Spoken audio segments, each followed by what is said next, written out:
you spend months getting into the zone to a point where you can just be the character. Michael creates that environment, and then as an actor, you just have to be able to keep creating it, creating that character.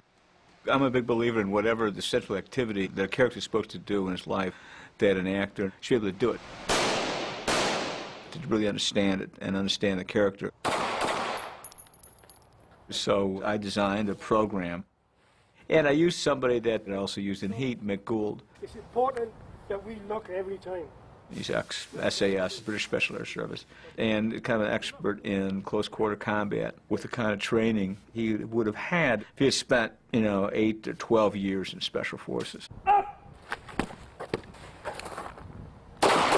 Blanks. Because actors use blank guns, then they pretend to feel like what happens when it actually goes off, and it's a whole different deal. I mean, once you cock that weapon and there's a live round inside there, and you suddenly put it down your trousers and you go, wow. I mean, you hit somebody right in here, they're down and out. You hit somebody right down in here, they're in deep shit. Run left to right, all the way back, left to right. Yeah, but that guy seemed pretty down today. And that guy was still twitching. That guy was still twisting around. I saw him reaching for his gun. Gave me one of those cross-eyed looks. I said,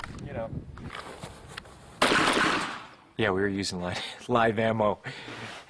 It was great. The training on this, building this character from the ground up, really added a dimension. This is what he does. He just does it. It's an extension of who he is.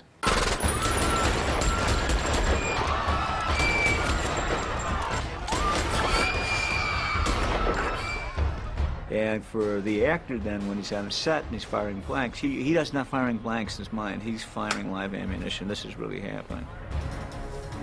Yo, homie. Is that my briefcase? There's a scene in which two people assault Vincent, not realizing who they're assaulting, and Vincent draws and shoots both of these guys. And it's in 1.3 seconds. I maybe want to back off, yeah? We got it. He had to be from Mr. Nice Guy to the extreme of aggression at the snap of a finger. That's difficult. So it did actually take 3 months to get that flip over.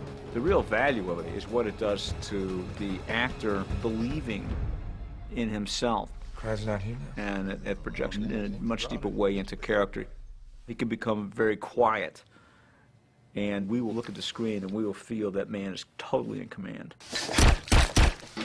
He's a quick draw. I'm here to tell you right now, Tom Cruise is a quick draw. If he'd have been in the Old West, he'd had some notches on his belt. The man is fast. As an assassin, you must be economical in your moves. The fight scenes were choreographed months ahead of time, and we just keep working them. Let's make a note that I like it without the punches better. I like it better with the open hand. This way. Yeah.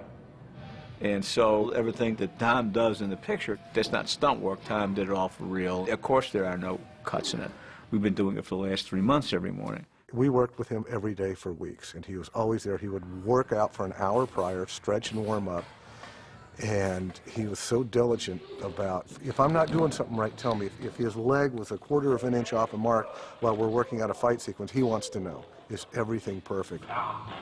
It almost is like a dance. Every move has to be balanced. As you go through the scene, he's not focused on these bodyguards and the people he's got to take out. He's got a vision. He's got a vision 200 feet away, and he's got to look like it's all automatic response, and he's always in charge of the situation.